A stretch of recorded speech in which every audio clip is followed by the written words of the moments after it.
1. Bahan dasar yogurt. Bahan-bahan yang digunakan dalam pembuatan yogurt terdiri dari bahan baku, bahan tambahan dari bibit atau starter, bahan baku berupa susu murni, susu skim, susu bubuk tanpa lemak, susu yang sebagian lemaknya telah dihilangkan atau campuran dari beberapa jenis susu tersebut. 2. Mikroorganisme yang berperan dalam yogurt. Beberapa spesies bakteri yang mampu berperan dalam pembuatan yogurt antara lain 1. Streptococcus salivarius, 2. Streptococcus tremontiformis, 3. Lactobacillus delbrueckii, 4. Lactobacillus bulgaricus, 4. Lactobacillus acidophilus, 5. Lactobacillus casei, dan 6. Lactobacillus bifidus. 3. Proses pembuatan yogurt. Yang pertama, segar dipanaskan sampai suhu 90 derajat Celcius dan selalu diaduk supaya proteinnya tidak mengalami koagulasi. Pada suhu tersebut dipertahankan selama 1 jam. Apabila dilakukan pasteurasi, maka suhu pemanasannya adalah 70-75 derajat Celcius. Jika hal ini yang dilakukan, maka pemanasan yang dilakukan sebanyak 2 kali. 2. Setelah dipanaskan, selanjutnya dilakukan pendinginan sampai suhunya 37-45 derajat Celcius. Pendinginan tersebut dilakukan dalam wadah tertutup. 3. Setelah suhu mencapai 37-40 derajat Celcius, maka dilakukan inokulasi atau penambahan bakteri ke dalam susu tersebut sejumlah 50-60 ml susu. Penambahan bakteri dilakukan dengan teknik aseptik atau disebut di dekat api. 4. Setelah ditambah bakteri, selanjutnya diperam pada ruangan hangat 30-40 derajat Celcius dalam keadaan tertutup rapat selama 3 hari. 5. Tahap selanjutnya adalah filtrasi. Hal ini dilakukan untuk memisahkan bagian padat atau gel dengan bagian yang cair.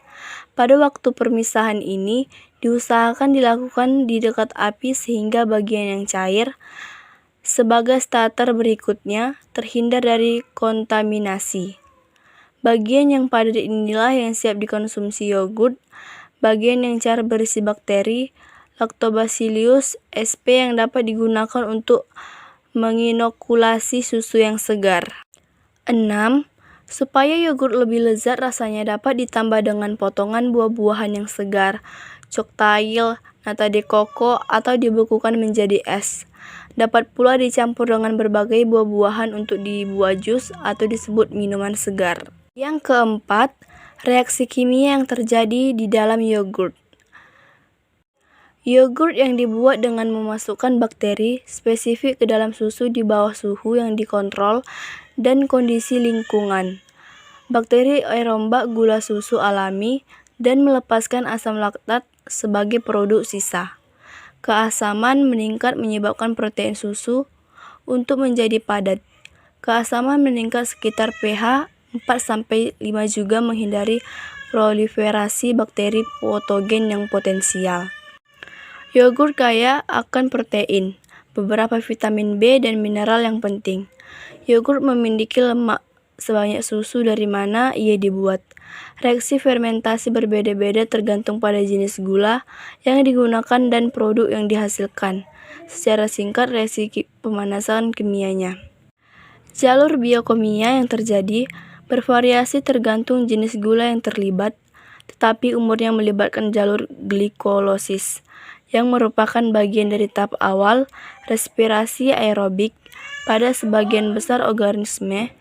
Jalur terakhirnya bervariasi tergantung produk akhir yang dihasilkan. 2 bakteri yang digunakan dalam pembuatan yogurt adalah Streptococcus thermophilus dan Lactobacillus bulgaricus.